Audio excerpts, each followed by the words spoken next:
Okay, and we are back. Okay, thank you. Sorry for that interruption. So the biggest lesson I had to learn of all was that when we work together, we can achieve real progress. My fight became less about my own home and more for the support of our community at large.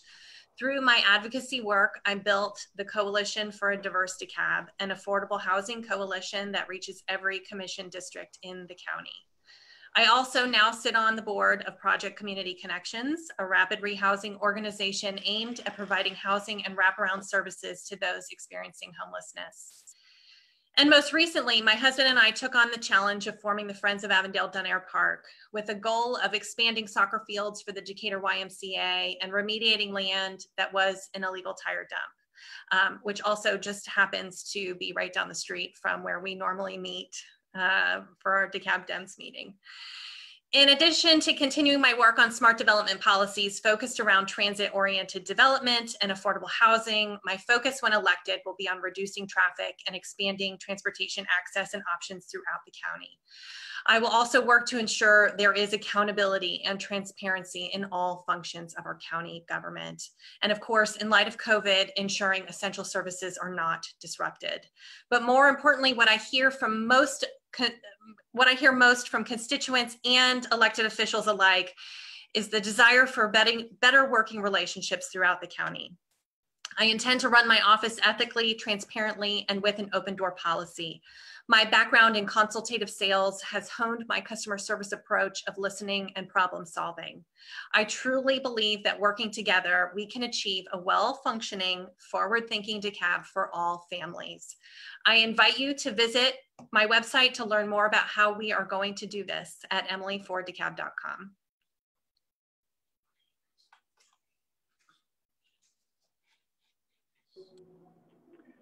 All right, thank you very much. Hey everyone, this is Ted Terry coming to you live from Clarkston, Georgia, here in central DeKalb County. And thank you DeKalb Democrats for hosting this forum. Thank you to Mariam Ahmed and Emily Halvey for running. Enjoyed these forums over the last several weeks and learning a lot about your platforms and the things that you're working on and that you want to see for the county. And it's really great that we have so many great Democrats running for this seat and no Republicans. So this is a great opportunity for DeKalb Democrats to really influence the future direction of our county. I'm running to bring new energy and new ideas to move DeKalb forward. I see a cleaner, greener, and more prosperous future for our county. I want to work with all of DeKalb to build a world-class community that we can all be proud to call home. My priorities include housing justice and affordability, transit expansion, taking action on climate change, criminal justice reform, and expanding voting rights. And I hope everyone will take a 5 or 10 minutes to go to my website later this evening, tedfordekab.com, and read up on the detailed policy platforms I put out on each of those issue areas. And I believe that during these uncertain times, it's important that we have leadership with the knowledge, experience to keep our community safe. I've served as mayor of the city of Clarkston for over 6 years and on the DeKalb County Board of Health during that same period. And my record as mayor of Clarkston and the progressive forward-thinking policies that we led on the last 6 years is the same type of leadership that I'll bring to the county commission. And I just ask for everyone's vote on or before June 9th. Thank you. Okay, I just received information that Mariam Ahmad was cut off and not received on Facebook Live. So we want to be as fair as possible and make sure that everyone's statement gets out. So Mariam, you have the chance to go again if you would like to. Go ahead, Mariam. Unmute yourself, Mariam. That would be smart first. Once again, my name is Mariam Ahmad, and I am running for DeKalb County Commissioner District 6. I am a public health professional and a community activist that was born and raised in DeKalb County. I'm specifically from Clarkston and Stone Mountain area. I attended all public health schools until going to Emory University to get my Bachelor's of Science in Anthropology and Human Biology. Afterwards, I received my master's in public health and epidemiology at Georgia State University. During this time and after, I worked at the DeKalb County Board of Health in the refugee and tuberculosis clinics before taking a job as a data analyst for major public health studies. Like I've said, I've been involved in community from the start, and I have also helped create certain organizations such as House of Globalization, which focuses on domestic violence and human trafficking victims and advocacy for that. And also I worked inside of the Atlanta City Detention Center for the detainees by linking them to legal services as well as to even their own families. I've always found what the community needs first and then made action in order to get things done and actually organize for community needs. And I will continue to do that. I really want to focus on one, community inclusion. Community inclusion has been a big issue in DeKalb for really as long as I can remember. And this leads to a lot of issues like the narrative changing for communities, which leads to detrimental effects by not getting the resources and really handling the different needs of communities. And when I'm talking about needs, we really have to focus on the basic health determinants. And when I'm talking about basic health determinants, we're talking about transportation, we're talking about green space, we're talking about clean water, fresh food, education, really everything to set up healthy communities. So when you're actually focusing on the entire district, the entire county, and you are figuring out where these building blocks are missing, you can then actually make positive changes to move forward and stop just putting Band-Aids on problems instead of actually creating solutions from the root up. And that's why also it's very important for me to bring integrity into the office and be very transparent and set up ways that commissioners and officials are accountable.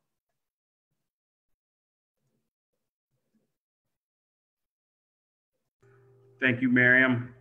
We will go to the rounds of questions now. The first question will be asked by Daniel Walker, and Emily will go first, then Ted, then Miriam. Go ahead, Daniel. All right, thank you, John. First question, what and how will you implement your second priority? What will be the impact on DeKalb County? What will it cost and how long will it take? And who has to agree or support you to achieve your priority? Thank you, Daniel. So my second priority is making sure that we have expanded transportation access and options throughout the county through light rail and bus rapid transit. MARTA needs to be held accountable to taxpayers who have already paid for expanded access throughout South DeKalb without it coming to fruition. Promises were made and were not delivered. Going forward, we need to ensure that DeKalb's tax dollars are not used for any other purposes and that this work is completed in a timely fashion. While it might not be feasible to provide heavy rail throughout DeKalb within a reasonable time frame, we can provide light rail and bus rapid transit in a cost-effective and reasonable time frame. So my plan would be to, once the SPLOST fund, the penny SPLOST is retired, we replace that with a penny that goes to public transportation. In addition to creating more transit options and access points, we also need to create sustainable development around existing stations. Through my advocacy work, I am currently working with Emory University's Community Building and Social Change Fellowship Program to create a vibrant transit-oriented development at the Kensington MARTA station. As your commissioner, I look forward to working with Commissioner Bradshaw and seeing this TOD project come to fruition, in addition to development at the Indian Creek station. The third way that I would like to look at this transportation access would be to work with the Path Foundation, the Peachtree Creek Greenway, the South Fork Conservancy, the South River Watershed Alliance, and many others to secure funding from regional and federal sources to enhance and complete our trail system. We have a real opportunity to provide safe alternative transportation options off main thoroughfares throughout DeKalb County, from the top of 285 all the way down to Arabia Mountain, Stonecrest, and Panola Mountain. I will continue Commissioner Gannon's legacy and ensure that those trails are completed. Thank you. Thank you, Emily. Ted? Great, thank you, Daniel. We were asked to submit our 3 priority areas, and I mentioned 5 in my opening, and they're all important. I don't want to rank them, but I want to talk in this segment about my voting rights platform, and I want to highlight and call out several. Just the DeKalb Democratic membership and the DeKalb Democratic Party. I was there with y'all earlier this year, before any pandemics were being announced, before we really knew anything what was going to be happening with this election cycle, asking for expanded early voting times. And I'm really proud of the public support for expanding early voting times and locations. That obviously has changed a lot because of what's happening with COVID-19. But I put forward what I'm calling a DeKalb for the People Act, and it is a policy platform legislation based on the For the People Act that was passed by the Democrats in Congress, H.R. 1. It was the first bill that was passed when the Democrats took back control of the House. And it establishes, I think, really good guidance for what we actually can be doing at the local level. And so in my policy platform, and you can read more about it on my website, tedfordekab.com, is to first establish Election Day as a countywide holiday. We want it to be a paid day off for every county worker. We want to encourage every municipal government, school district, institution, every business in DeKalb County to give Election Day as a paid holiday. I want to work with Senator Elena Parent to create a nonpartisan independent redistricting committee that could present more independently drawn lines to the legislative delegation when they go through their every decade reapportionment process. Thirdly, I want to develop an alternative campaign funding system, so a public financing system matching small contributions for qualified candidates, and that would be for county commission offices. Strengthen the code of ethics, as well as do what I was saying earlier, have a permanent expansion of early vote times, locations, create an anywhere in the county day election voting system, as well as providing ballot translations for all major language groups. Really encourage the use of hand-marked paper ballots by engaging people and voters to vote by mail. And then I believe that we can actually end voter purges by being more proactive as people become inactive, as they move, requiring, for instance, landlords and apartment complexes to provide voter registration forms for new tenants, was as part of the business licensing process, as a way to keep as many people active and on the rolls here in DeKalb County. Because if we can turn DeKalb County blue and really turn DeKalb County out, we're going to turn the entire state blue this November. Thank you. Thank you, Ted. Miriam? So as I just spoke about, my second priority is to bring this health first strategy. First, I really want to implement and plan to implement a survey that is wide reaching and accessible, that is going to be asking directly about the affordability and accessibility of those public health determinants that I just spoke about. And just to repeat those, that involves transportation, clean water, education, fresh food even. And so actually by asking the actual people that live here and have, their families here and their lives are affected by these policy decisions, actually asking, what are you lacking for basic health? And we're even finding out from this entire situation of this pandemic, we have been lacking basic health determinants in areas, and there is inequity. And so by even putting these surveys and asking people directly, because that's who we're supposed to be serving, correct, is the people. So by actually asking them and figuring out, okay, is there an area, for example, it's completely lacking any sort of fresh food? People can't access fresh food. Then how do you even expect? We want to jump into other issues like, okay, economic development, everything. Okay, what about the basics? We don't even have fresh food in the area. How do you expect people to even flourish when you don't even have those things in order? And these sound very basic, and it is, and it won't even cost much to even have this type of survey really implemented. And like I said, I'm a data analyst for public health studies. I know what I'm talking about, and I know that we have to set up the foundation before we want to talk about all of these other issues because this is the base. So on top of that, I also, in this way, it's also going to prevent any sort of middleman that can alter data or speak for communities. The communities have every right to have themselves heard and straight from their voices and what they believe, because that is, once again, who we are serving. It's very important to create relationships throughout to actually make these things happen for the people, but that is the purpose of the relationships. And I also want to focus on creating committees that actually have local organizations that have been doing the work. These organizations are assets, really, to all of us, and have been working directly with communities. They include community members. That's why they're called local community organizations. Why are we not including their knowledge and their experience to really drive also our policy decisions? So really taking that data, figuring out where are the areas that are lacking, and using that as a priority first before building upon that and talking about even, yes, affordable housing is needed. But guess what? If we were focusing on public health in the first place, we wouldn't be in such an issue where we need so much affordable housing. And honestly, it's getting really ridiculous at this point. We really have to go in and figure out where are we lacking in basic health, because we are people. You know, we really have to treat people like people. And I'm here to listen to you. I don't want to speak for you. Just okay, like I wouldn't thank you, Miriam. Myself. Thank you. Time's up. Sorry. All right. Thank you all. Now we'll go to Corregan for question 2. All right. Thanks, Daniel. Order. I'm going to give you the order. Ted, okay. Miriam, then Emily. Great.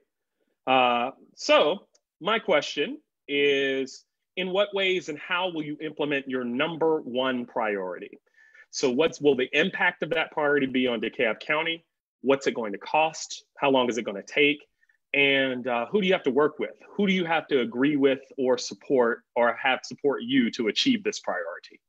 So Ted? Great, thanks, Corregan, great question. So the issue I'll talk about in this space is criminal justice reform.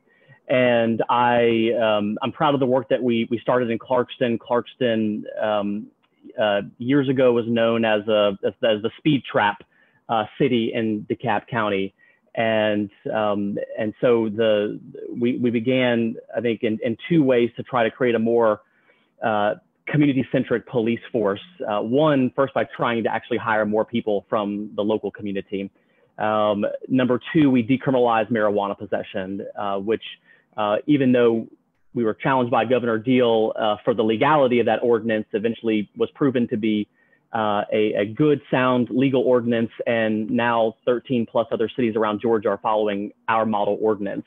And this is a small piece of a larger piece on ending the war on drugs. And part of criminal justice reform.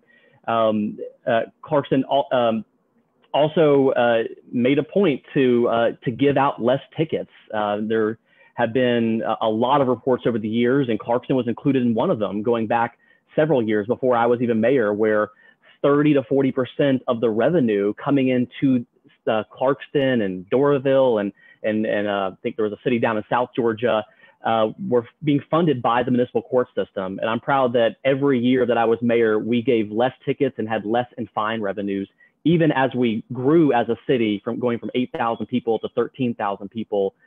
We went from, before I was mayor, around 38% to 40% of our revenue coming from the municipal court down to just 8% last year, every year giving out less. And so I want to see that same position in DeKalb County. I want to decriminalize marijuana possession. I want to deprioritize it as a policing strategy. It's racially unjust, and we need to focus more on community policing. I want to end cash bail, and to the third or fourth part of the question is how are you actually going to get these things done? It's unclear about the legality of actually ending cash bail. However, what we can do is support a bail fund model that's similar to such as the Brooklyn Fund. And there's several funds here in Georgia that actually help people who have no income and can't bail themselves out. And as well as adopting the National Association of Black County Officials pre-resolution, the resolution on pretrial justice reform. And so the goal here is to divert as many people away from actually going to jail, being incarcerated. And by adopting these reforms, we can do that. Establishing a civilian-led policing model. And so this is the idea of, instead of having a citizens review panel to review things after the fact, the civilian-led policing model is designed to have accountability up front. And I've outlined how that actually looks on my website.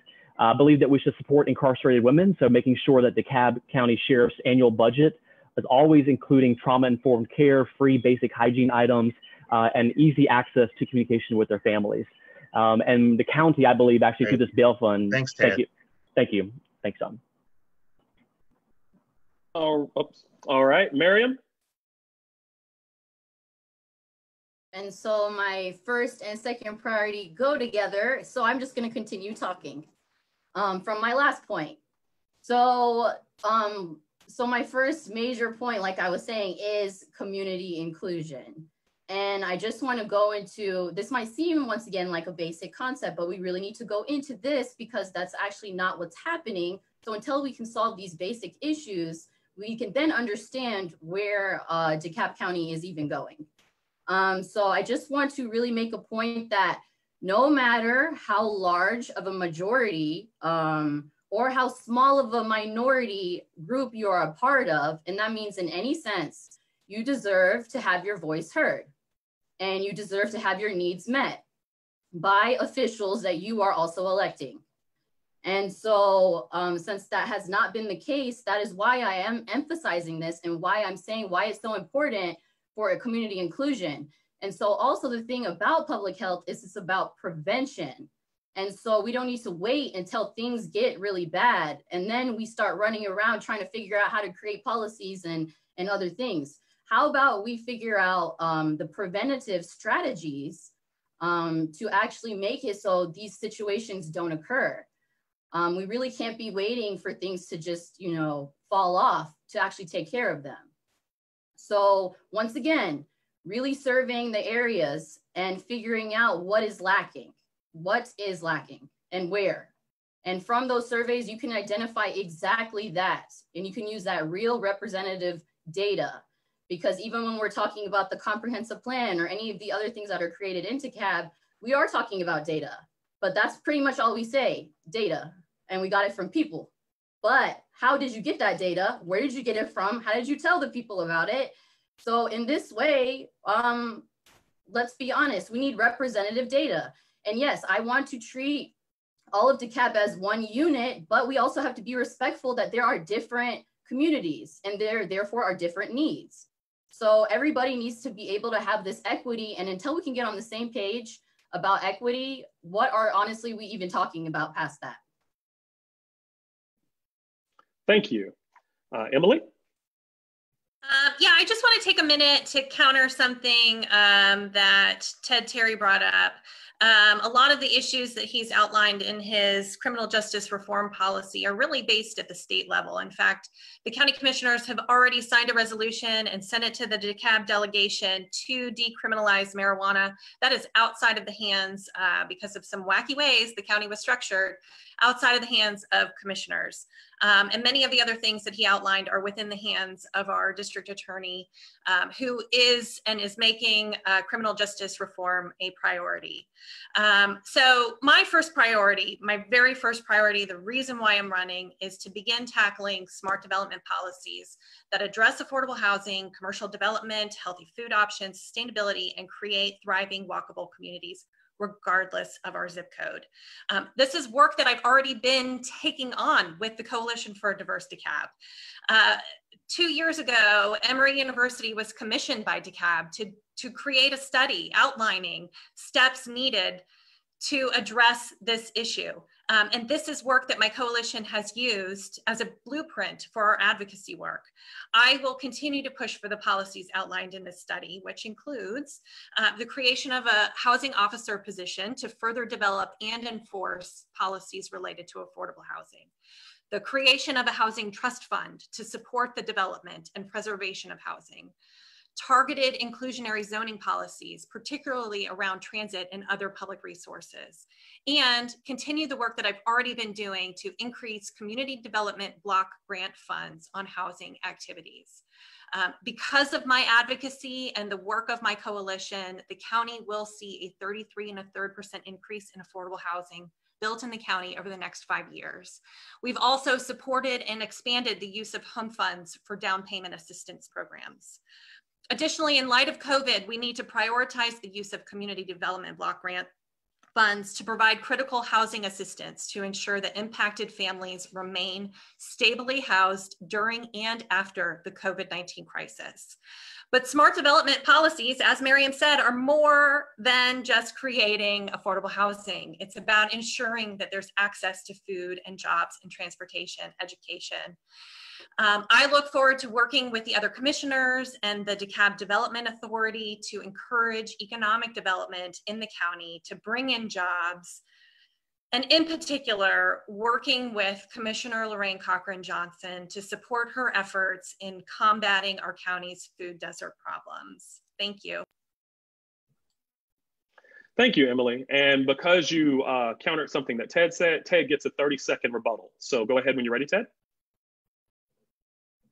Okay, thanks. Yeah, so the point I was making was actually more along the lines of deprioritization of the policing in DeKalb County. And so, you know, I refuse to accept that other jurisdictions have power and complete say over what is a racially unjust war on drugs and is causing so much harm to our communities. And so beyond decriminalization is deprioritization. It's creating a policy that any marijuana possession is not to be treated as an arrestable offense, and that's a police policy. So what I'm asking and curious about is where's the police policy on that, and it doesn't exist.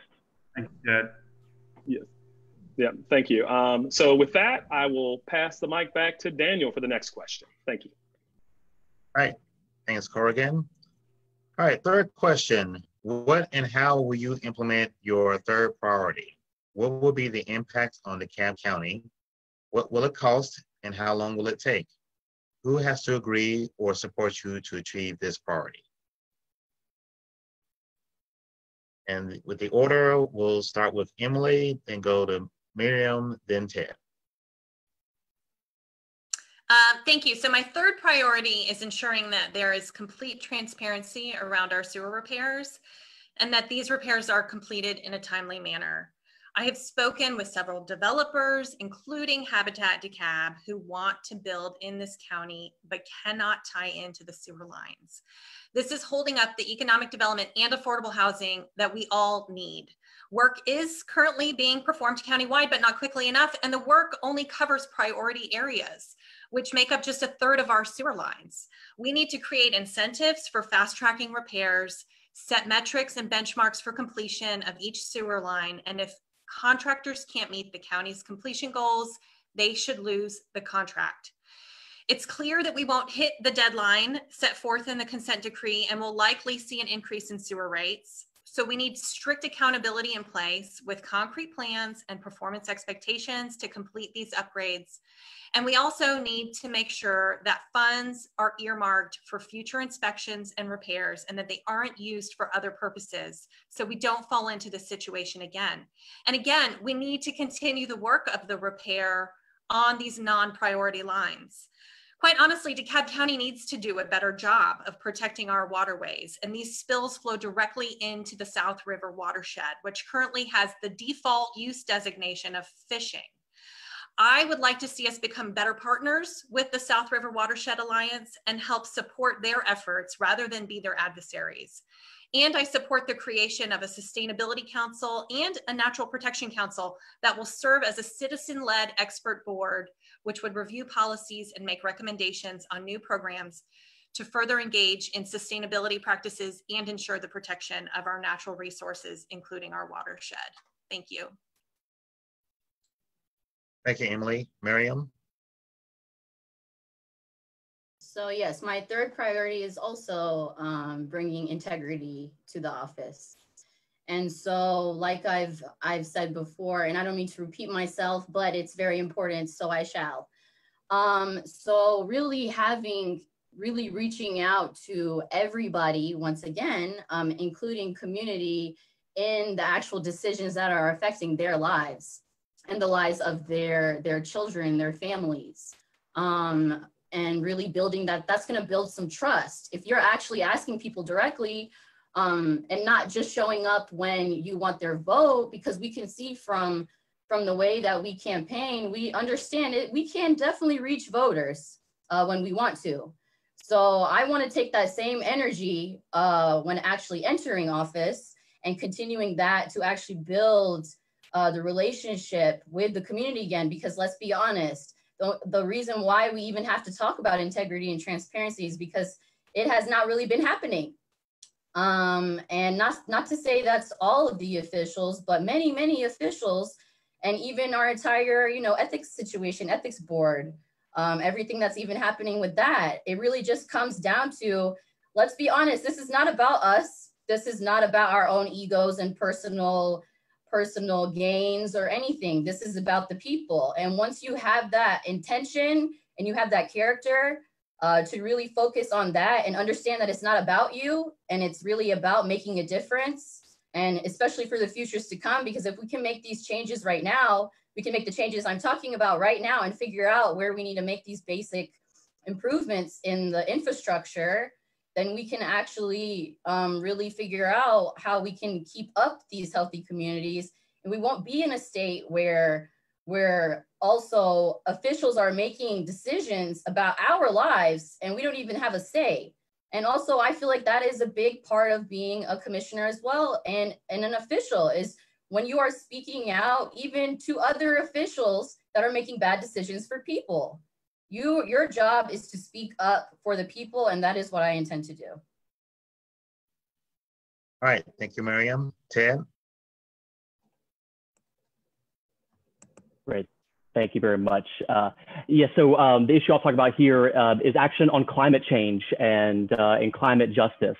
And for the DeKalb Democrats who are interested in turning out the youth vote in 2020 and in future elections, this is going to be a really important issue for DeKalb County and for our commission to lead on, because what we're realizing is that voters, it's not just enough for you to show up and ask for your vote. You actually have to deliver, and you have to produce results for them to keep coming back out to vote. And so what I envision for DeKalb County is to do similar to what Clarkston did, commit ourselves to 100% clean energy future. And clean transportation. Clarkston is on track to become the first hybrid only, all hybrid police vehicle fleet in Georgia. And that was part of our clean transportation initiative. It also means a just and equitable transition to a clean energy economy. And that basically means that those who have been impacted the most by environmental injustice should be the first to receive those investments.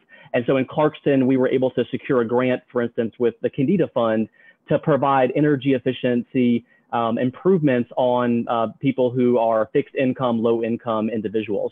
And so we actually know that there are zip codes in DeKalb County that have a higher energy burden, meaning they use a higher percentage of their monthly salary to pay the light bill, to pay the electricity bill. Those are the communities and the people that should receive the benefits and investments of a clean energy future. And how we're going to fund it. We need to do similar to what Athens did. Athens and their SPLOST package last year passed over $10 million in green energy and energy efficiency improvements. And so as DeKalb County looks at future SPLOST and potentially even bringing back a green space and park bond, we should look at using those dollars to fund clean energy and clean transportation to take action on climate change. Thank you. Thank you, Ted. Now I'll hand it back over to Corregan for our fourth question. Thanks. All right, thanks, Daniel. For this question, the order is going to be Mariam, Ted, and then Emily. This question's about the Board of Elections. So how do you see your role on the Board of Commissioners with respect to elections? Would you attend the Board of Elections meetings? And how would you respond if constituents report issues? And since the DeKalb Commission approves the Board of Elections budget, and as such has a significant role in the investments that are made regarding elections, how would you prioritize those elections when it comes to preparing the countywide budget? So Miriam, you feel free. So yeah, that's definitely a very important issue. I would definitely work with the elections board on, and especially like you said, if there are some things that people are saying that are against the election board and certain things that are being done, that has to be brought up. Like I just said, we're talking about the transparency and making sure that people are able to exercise their right to vote. And really, yes, on setting the budget and everything, but making sure that that budget is also allowing for, you know, voter suppression to not take over as well. So yeah, it's really about collaboration. And once again, it's about listening. It's about listening to the problems, to things that we have to create. We don't just decide what we think will be best. We actually need to go in and figure out where are the issues and where are even, you know, stations that even have possible voter suppression. Thank you. Ted? Great, yes. So you said it exactly. The Board of Commissioners sets the line item budgets or approves the line item budget from the CEO's office for the Board of Elections. And so just like earlier this year when we were asking and advocating for expanded early voting times locations, what was the response from the staff was, well, who's going to pay for it? And so absolutely, this should be a top priority. And then we also have to realize that every election year is different. And in fact, actually, there's some savings that are being realized during this election cycle because the Secretary of State has taken over some of the duties that the DeKalb local board of elections would otherwise do. And then of course, during municipal election years, there's not as great a demand on elections because only cities have elections. And for the most part, the counties run those elections and are contracted to run those elections. And so I actually envision, year-round voting engagement. And so when I referred to earlier about stopping voting purges and trying to keep people on the active rolls, this is so crucial because we know just in DeKalb County, we're looking at approximately 65,000 people that were eligible, active, ready to be able to vote in the 2018 governor's election, but didn't vote. And turning those kind of numbers out in DeKalb turns the entire state blue. And so the work that DeKalb County can do to expand voting rights, to combat voter suppression, not just during election year, but year round is so important. And so I actually would advocate to keep the funding of the Board of Elections the same each year as if it was a full-scale election year, and use the opportunity to expand voting centers, absentee ballots, and voter registration opportunities in person and by mail, and then to just be a greater advocate, communicating with the people of DeKalb County to make voting a thing. And that comes back again to Election Day as a holiday. We need to create a culture in DeKalb County that people get the day off, a paid holiday, a paid day off on Election Day, or bank it some other time so they can go vote to increase voter participation and celebrate our democracy. Thank you.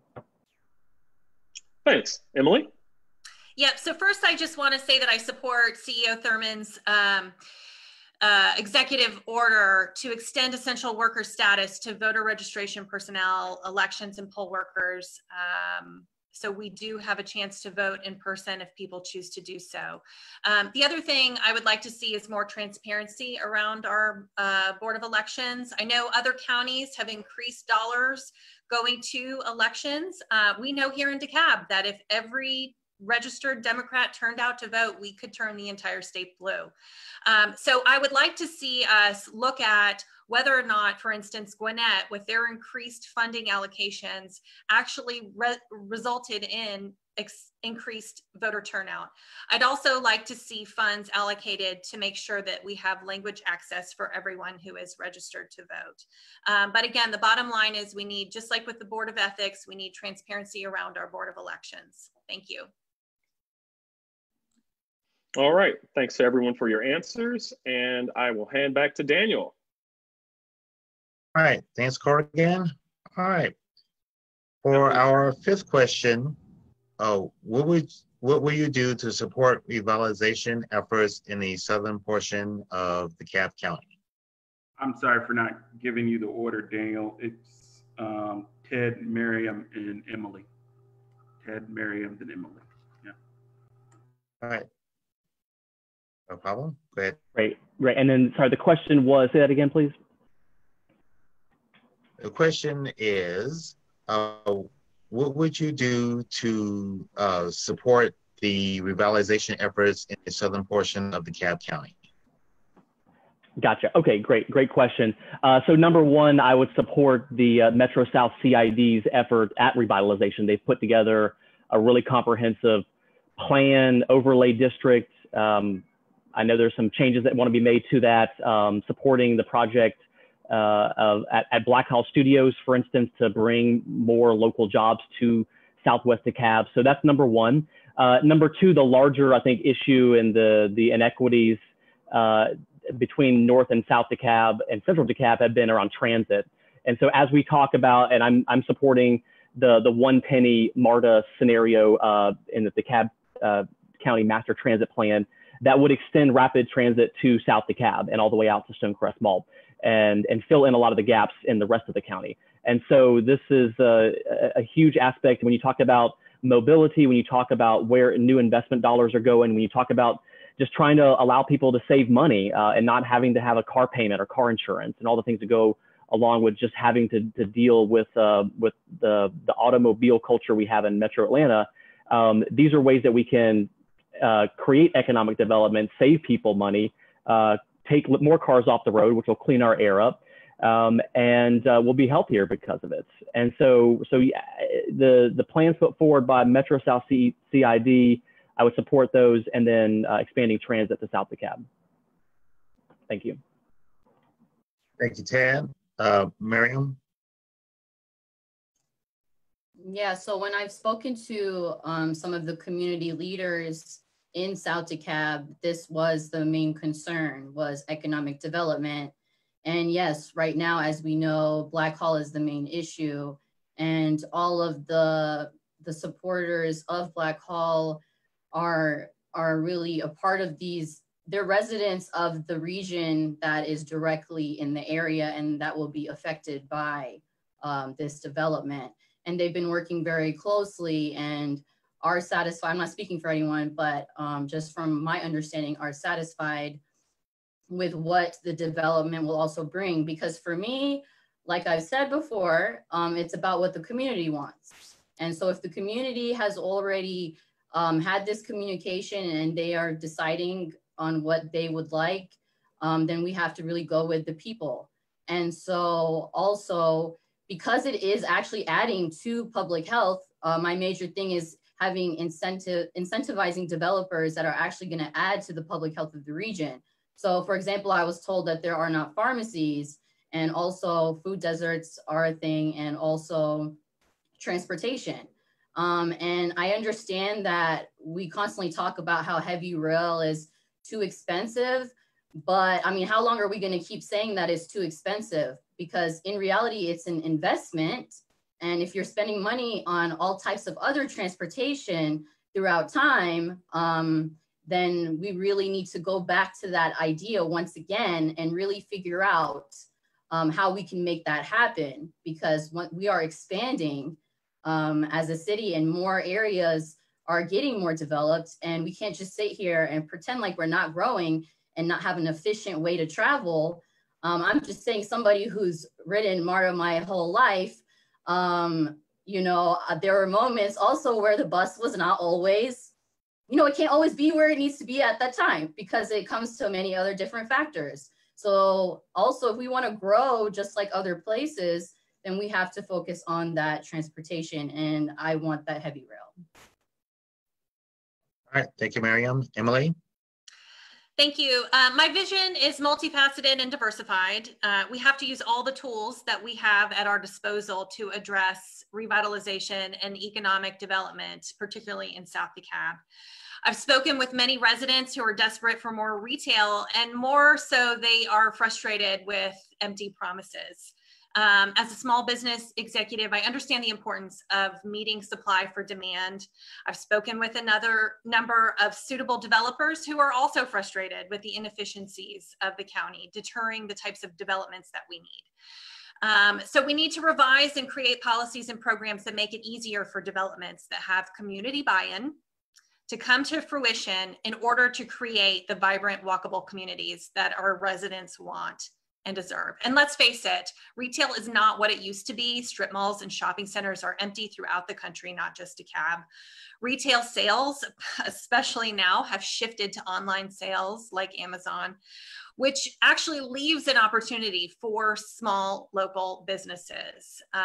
But I do hear also from many small business owners that obtaining and renewing business licenses in our county is laborious and it's fraught with inconsistencies. So we need to make it easier for small business owners to operate in our county and help provide them with resources in order to find seed money and to structure and organize their business. And again, going back to infrastructure, we have many businesses who want to operate in DeKalb, property owners and developers who want to build in DeKalb, and they can't because of our unmet sewer and infrastructure repairs. So we cannot let these issues continually hamper our opportunities to expand economic development and expand our tax base.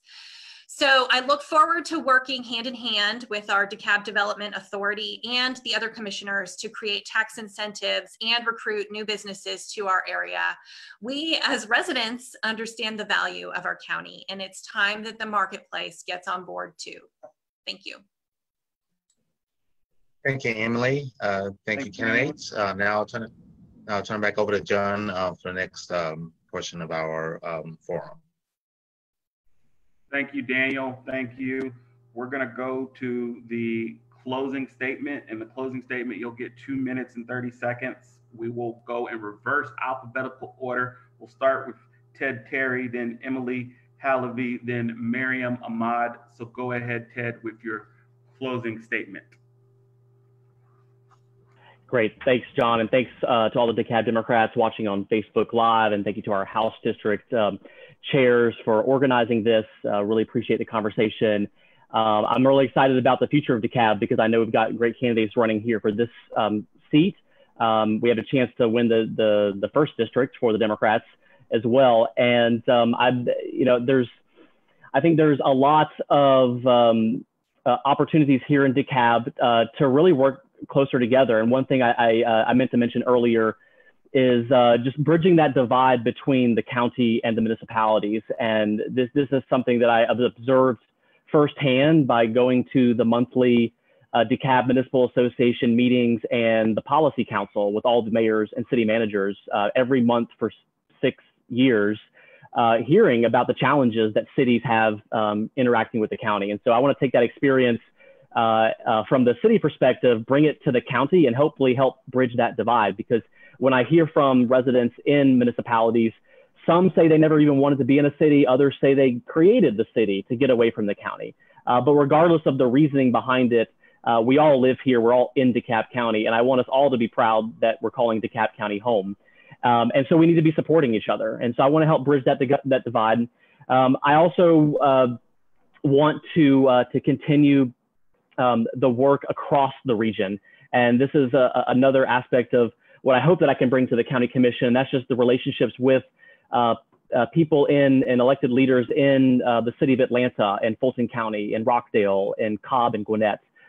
We actually have a lot of really great Democrats running in Cobb and Gwinnett. And if we can win those seats over, then we actually could be talking about greater investment in region-wide transit, because the real hard thing to tell people is that if just DeKalb County alone invests in transit, it actually wouldn't be enough. We need the whole ATL region and all the counties involved to be investing in a comprehensive transit network. And so beyond my role just internally, I want to focus and making sure that DeKalb County is getting the attention that we need, that we are part and have a seat at the table in these big regional decisions, that we are being heard at the state capitol, that we are going after as many grants as possible at the federal, state, and even in the philanthropic community to address some of the issues that we have right now. I asked for everyone's vote on or before June 9th. It's great news that the turnout is already the highest it's ever been for a Democratic primary. If every person returns the ballot and we have it. Yes, thank you very much, John. Okay, go ahead, Emily. Thanks again, everybody. Thank you to DeKalb Dems for hosting tonight and for our wonderful moderators. For too long, DeKalb has worked in silos with no collaboration or communication. In business and in my advocacy work, I've learned that real progress can only be made when we bring all voices to the table. We must work collaboratively to solve the challenges we are facing that have been neglected for decades: sewer, roads, and public transit. We need leadership that is open, ethical, and transparent as we work towards building a community that is inclusive, affordable, and safe for all of our residents. I'm the only candidate who has demonstrated years of participation, dedication, and service to this county and its citizens at the county level. I'm the only candidate who has regularly attended meetings, participated, and made recommendations at every level of county government. And I've created real, tangible results on behalf of DeKalb citizens. Through my advocacy work, again, with the Coalition for a Diverse DeKalb, our county will see a 33.33% increase in affordable housing units built over the next 5 years using community development block grants. I have fought developers across the county to protect our tree canopy and neighborhoods when development didn't make sense. And I've advocated for smart development when it brings meaningful impacts to our communities, such as working to update the 2012 Kensington Livable Centers Initiative. I'm also the only business person in this race. I'm the only candidate who has worked in a multi-million-dollar organization at an executive level. And I've been held accountable for people's livelihoods, healthcare, and work products. I understand the responsibility and have the knowledge to foster economic development, ensure taxpayer value, and enact accountability policies for service deliverables. I also understand that at the core of any successful business or organization is a focus on customer service. And let's face it, DeKalb County is in the customer service business. I pride myself on my proven track record of excellent customer service and responsiveness. My priority is in serving the will of the people, not a political agenda. I want to serve my fellow residents and ensure a bright future for all DeKalb families. Again, my name is Emily Hallavy, and I ask for your vote on or before June 9th. Thank you.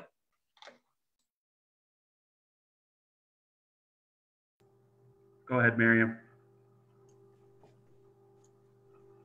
So yes, as I'm sure you all know, I'm extremely passionate about DeKalb County and bringing positive change.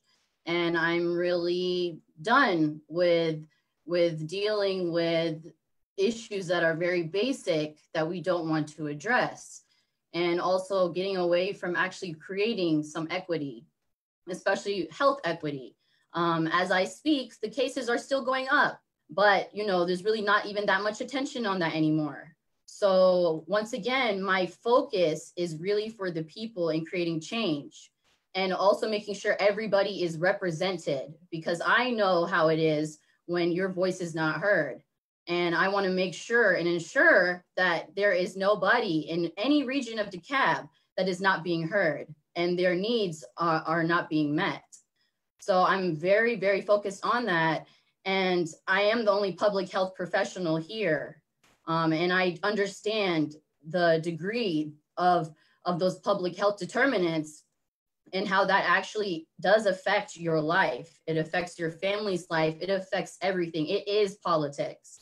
Even if we want to keep getting away from the fact that health is completely intertwined in all of this, in economic development, in creating affordable housing, in anything, it's our health. And if we aren't realizing that right now, that's a huge problem. So once again, it's about prevention. Let's save money instead of spending money unnecessarily by waiting until problems occur, waiting until the sewer system gets so where floods are happening all the time and we're, you know, not following the Clean Water Act for things to actually start happening. And so that's why I'm pushing and I'm keep going to push for really having these surveys and really asking the community first. Because like I said, I wouldn't want you to speak for me, so I'm not going to speak for you. I'm going to ask you what you need. And I really hope I have earned your vote. And if not, there's still time. And my website is marionfordecab.com. Feel free, if you have any questions, anything at all, reach out to me. Thank you. Thank you to all of the candidates who were here tonight. All three candidates in the race showed up. Maryam Ahmad, Emily Havley, and Ted Terry. I appreciate all of you being here and just helping us educate the public civically.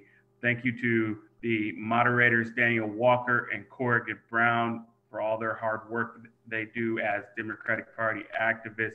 Thank you to the first vice chair, Karen Mixon, who keeps us up and running technology-wise. We could not have this forum without her. Thank you for our great events chair. She's a great activist too, Gloria Moore. And thank you to House District 89 chair, Karli Swift, who was keeping time. Thank you. Thank you everybody here tonight, and good luck to all the candidates. Let's take DeKalb County forward from the north to the south, to Atlanta, to central DeKalb. Let's go forward united. Thank you, everyone.